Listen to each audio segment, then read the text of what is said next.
रशियाचे राष्ट्राध्यक्ष Vladimir Putin यांचं थोड्याच वेळात दिल्लीमध्ये औपचारिक स्वागत करण्यात आलेलं आहे. राष्ट्रपती द्रौपदी मुर्मू आणि पंतप्रधान नरेंद्र मोदी यांनी पुतिन यांचं राष्ट्रपती भवनात स्वागत केलं. यावेळी पुतिन यांना गार्ड ऑफ ऑनरही देण्यात आला आहे.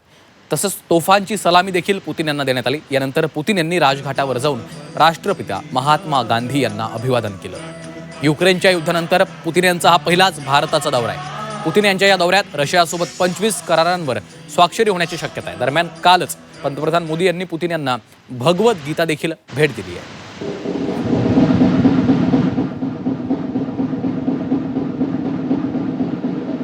तर याच भारत भेटी दरम्यान 25 करार होण्याची शक्यता आहे. या 25 करारांवर स्वाक्षरी होण्याची शक्यता आहे. पुतिन 2 दिवसीय भारताच्या दौऱ्यावर आहे. कालच पंतप्रधान नरेंद्र मोदी यांनी त्यांचं भारतात स्वागत केलेलं आहे.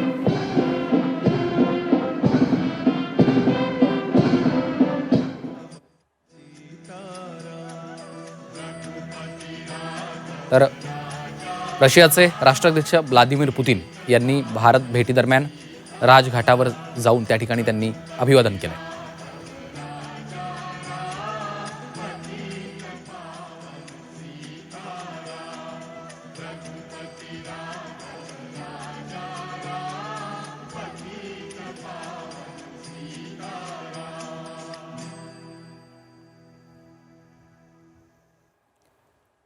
दरम्यान हा एक महत्त्वाचा फोटो पंतप्रधान नरेंद्र मोदी यांनी पुतिन यांना भगवद्गीता भेट दिलेली आहे.